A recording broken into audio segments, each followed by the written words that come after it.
Alright, so Wuthering Waves just had its patch 2.4 live stream, and it's making people wet, bro. The hype is real. I have beta access, and I've been wanting to talk about this for so long, dude, but I had to wait until the live stream to see what they actually show everybody. And they showed even more than I got to see in the beta, dude. There were literally surprises for everyone in this one, man, with some monumental reveals at the end. So we're gonna go over all of it. 6 new characters, technically 5 if you exclude Lupa, since we already knew that she was coming from drip marketing, new quality of life features, all of them are actually impactful, new areas to explore, new game modes, solid rewards, new skins, new gliders, and other cosmetics. Yes, one of the gliders is free, by the way. You get the picture. So let's redirect the yap and get into this thing. I want to mostly go over this in order of how they presented it to us, because I think they did a really good job of organizing the reveals for the most part. First, we'll set the stage by going over the new beautiful areas to explore, and then dive into some of these awesome characters, events, and rewards we have coming,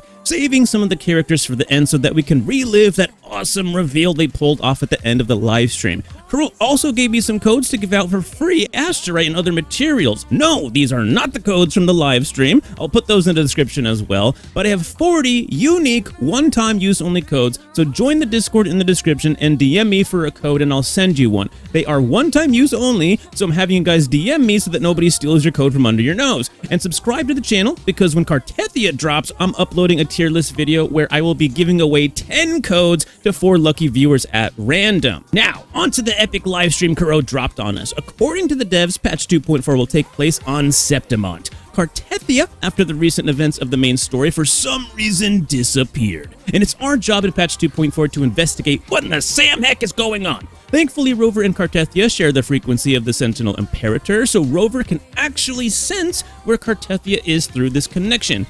Is it a little bit cheesy? Yeah, sure, but it's not the worst plot device I've ever heard of, and I think it's fine. I'd honestly rather not waste time on a more dragged-out explanation anyways, so using this should be fine. I'm cool with this. Connection through this frequency allows Rover to actually see Cartia's arrival in Septimont, where she fought an echo that greatly resembles a griffin. You know, kind of like that creature thing from Harry Potter, only this one's like flaming red and like cool and crazy. Anyways, the echo is a guardian of the area and known as the Lioness of Glory, and there is some cool lore and a reveal revolved around that, but I'm just gonna hold my tongue for now. But you aren't as cool or hot as Cartia, so when you go to Septimont, you're going to have to go into the Gladiator Agon and win, and also subscribe to Pancake Breakfast YouTube channel. Only then are you deemed worthy enough to actually meet the Lioness of Glory. Septimont is a city of warriors training to fight the Black Tide. They worship heroes rather than divine entities, reminding me a lot of Mighty from Honkai Star Rail, if I'm gonna be honest, who's single-handedly carrying Amphorius Dog. Seriously, bro is the Chad of Honkai Star.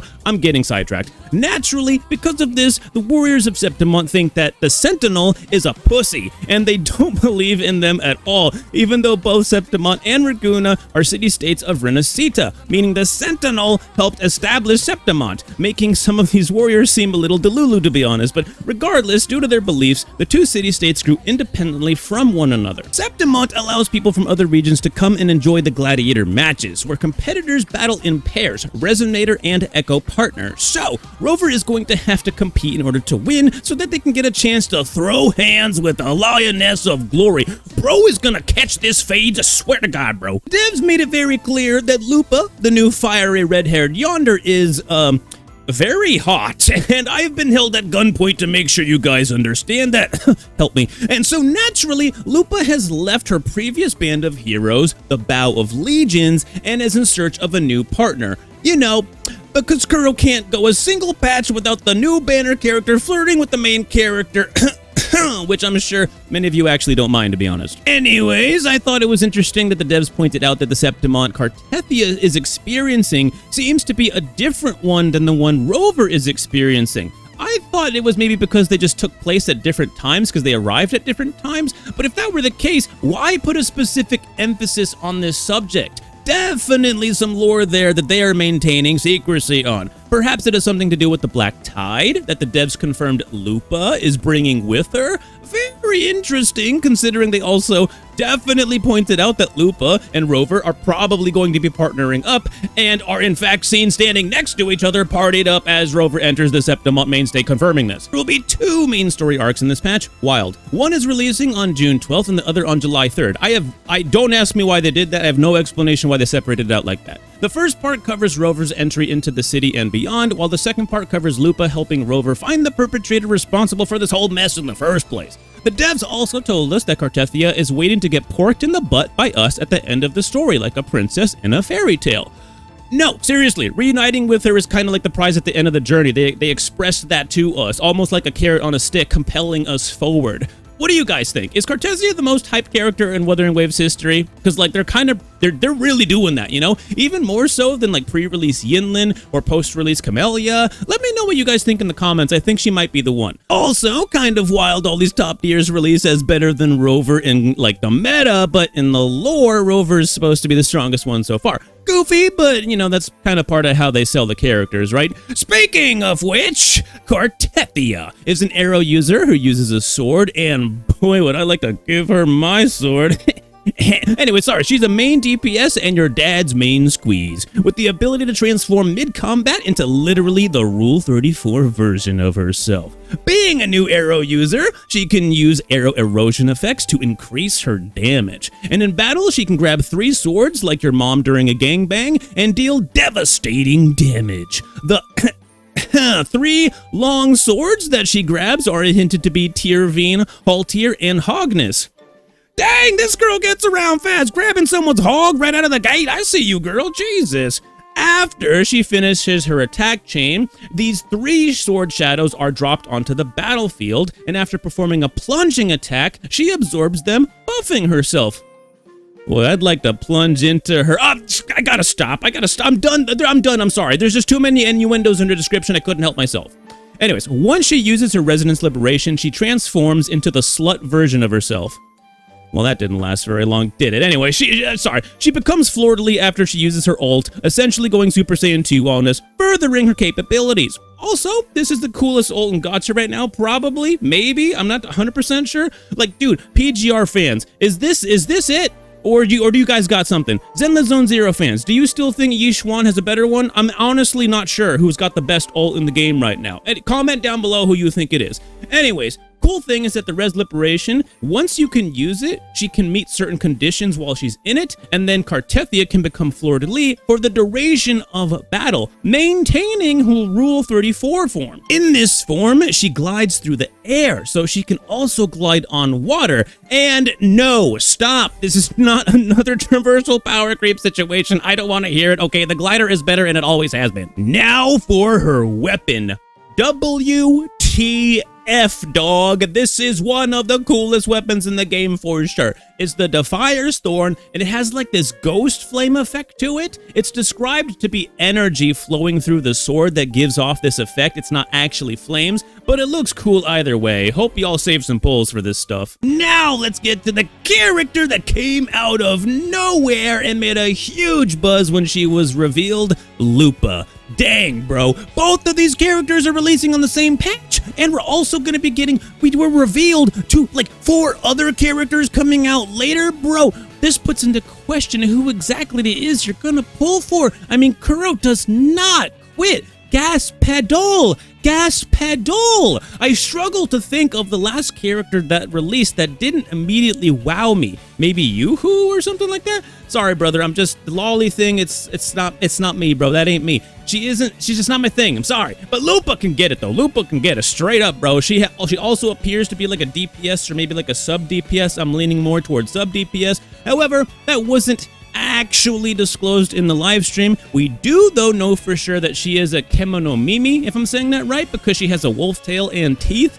No, she is not a furry. There is a difference. Furries are more like anyways, her gameplay seems stellar and I'm excited for this. Straight up raw, traditional, up in your face, nuts to butts, high octane fighter. These type of characters are so much fun to play, dude. So I hope she stays relevant for a while in the meta. She's a spear user, a lot like Jian, well, literally like Jian. And like Jian, she has a weapon slot for a broad blade. Yeah, same thing, just like Jian does. Hopefully, for free-to-play, other broad blades work well on her so people don't feel like they have to pull her weapon. There are a lot of crazier banners coming out right now, dude, and and every little bit helps.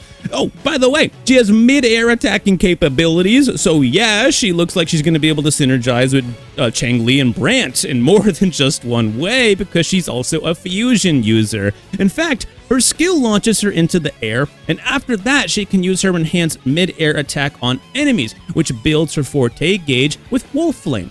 Use this to perform enhanced heavy attacks or mid-air attacks building Wolf Faith, allowing her to cast Dance with Wolf Climax, completing the attack sequence. However, after you complete the sequence, you can switch to another character and Lupa will remain on the field. Then you can cast a Resonance Liberation with that other character and she will combo attack the enemy with you. Also, whenever she casts her own Resonance Liberation, she builds Wolf Flame faster and gives her teammates wolf protection, increasing their damage. And if her teammates take hit stun or launch into the air, they go into an airborne state, she can help them recover faster. Yeah, pretty cool. And also, might be a sub DPS, just a guess. But dude, bro, man, guy, person, look at that weapon. Look at it. Just look.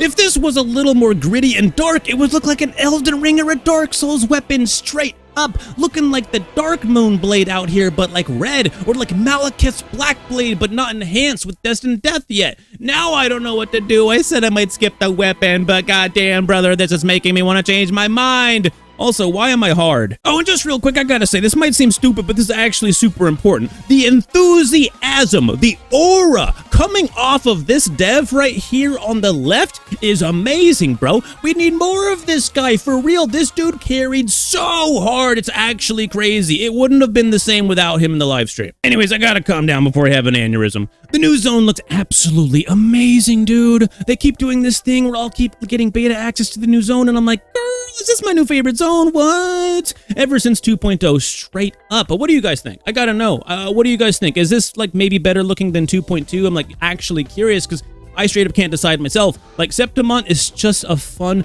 place to be in, man. Even the random bars or shops. I'd straight up go IRL and get a drink and an appetizer here with Lupa before hitting up the Gladiator Arena. For real, I actually see myself doing something like that. It just feels lived in and really helps with the immersion. Bro, they even might have power crept Honkai Star Rail with the public baths. Dog, I thought the bathhouses in the Star Rail Euphoria's patch were silly as heck because there's no immersion. Like, what do? You walk in there and you just, with fully clothed or whatever, you can't even, like, get into bathing attire, and then boom, Wuthering Waves gives us bathhouses and hotels. We can invite other characters into the bathhouse to chill with us, dude. You couldn't do that in Star Rail. And what timing! Changli and Carlotta are getting summer swimsuit skins, bro. You can literally do a silly bathhouse roleplay now. Dude!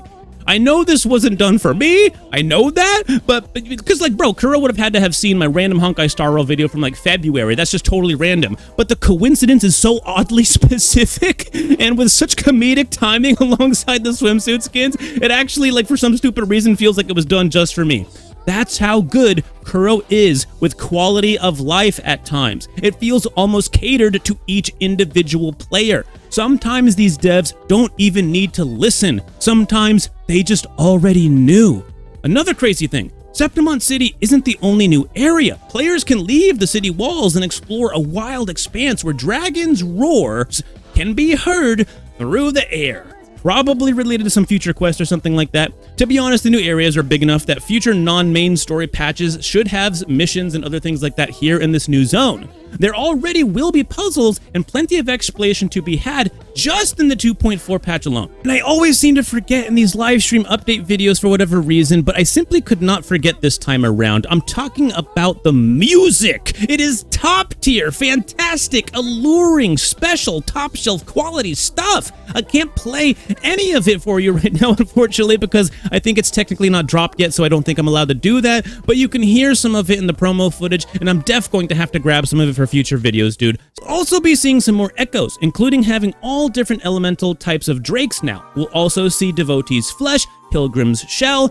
Karasaur, and the Nightmare Kelpie, which I was today years old when I found out that a Kelpie is not a fish. I've been getting this wrong for years, but it's a mythical shape-shifting creature from Scottish folklore, which could be either a water Kelpie or even a Kelpie that shifted into a fish, which may be why that threw me off. I'm getting so sidetracked now, it's just like I'm reaching right now because I don't want to live with the fact that I've been getting this wrong for years. Rant over. We'll also be getting new humanoid enemies, warriors that wander the land looking for the increasingly famous Lupa because she ignored their donations in chat and they really want to get her Instagram. Which brings me to the Lioness of Glory. She is going to be a new boss, and I just want to point this out here. The devs clearly tried to push that this new enemy looks a lot like Lupa. They both clearly use fusion damage. They're both like throwing out spears and things like that. They're both female, but I gotta say it's probably just a red herring, okay? Because think about it. Lupa has a wolf tail and wolf teeth, but the lioness, well, she's a lion. Kinda contradicts itself. Besides, I asked Lupa about it and she told me that she has nothing to hide, and a girl like that wouldn't lie to me, right? Right? But I will say, revolving around the lioness, that I'm like 99.9999999999999% sure that we're probably going to be getting a really cool reveal revolving her, but I'll keep that one to myself for now. We are going to be fighting another strong enemy at the end of the story as well, which was beautifully named question mark Embers of Glory. Nice. Who is yet another strong warrior, and because they clearly wanted to keep that one hush, I'm just gonna actually shut my face about that. Anyways, these are the Arrow Effect Windguard Pilgrimage and Fusion Effect Flaming Claw Print. Windguard Pilgrimage boosts crit rate and arrow damage. Okay, so Broken Cartia set. And Flaming Claw Print boosts res liberation damage. Okay, so red set on red girl. Got it. The devs also requested that you ask your mom to give me my hoodie back because I left it in her room last night. That was my bad. But moving on, some of these cosmetics that we have coming are really cool, man. Bro, the Chang Li and the Carlotta swimsuit skins are paid skins, by the way, but do also come with unique player avatars as well. There will also be a special glider coming to the store in the form of Dawn Upon Thorns, so you can flex on the poor people in co-op. And yes, the skins work both in the slow and the fast glider, so it's like a combo piece, and even comes with some asterite, which makes me think you probably buy this set with real money, not actual asterite in the game, because why would they give you asterite back if you used asterite to buy it, right? So probably in accordance with some of the new laws that I think that might have gone down in China, just my assumption at this time. Now, this one should be fun. Bro, they are bringing Pokemon into the game, dog. We get an Echo game mode called Peaks of Prestige, where you get to control and deploy Echoes, which are Pokemon, and fight other duelists in Septimont, so that one day you can be the very best like no one ever was, climbing to the top as a Pokemon master. I mean, sorry, they called it Apex Duelist or whatever. To be fair, it's kind of like Pokemon and Yu-Gi-Oh mixed together, but you get the point.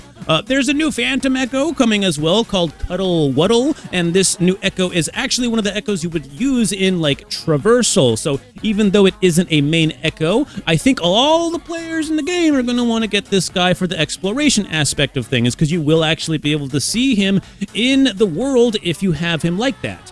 It's also earned through an in-game event as well as a free glider. Yes, a different one from the paid glider, which is a fiery orange-red color to it. Big contrast between the free-to-play gliders in the game and the paid glider. They really want people to know who got the money out there and who's poor. I'm obviously kidding, but if I do get the paid glider, I will 100% be flexing on those hoes. Another event we have coming to us is the Banners Never Fall event, which is stated to be a permanent challenge mode. At least that's what it said in the graphics that were on screen, and seems kind of like a Capture the Flag style, or maybe even King of the Hill style event, where you occupy the space around a core banner for a certain amount of time to earn rewards. This event seems like a lot of fun, so stay tuned to their social medias because there's more details coming in the future.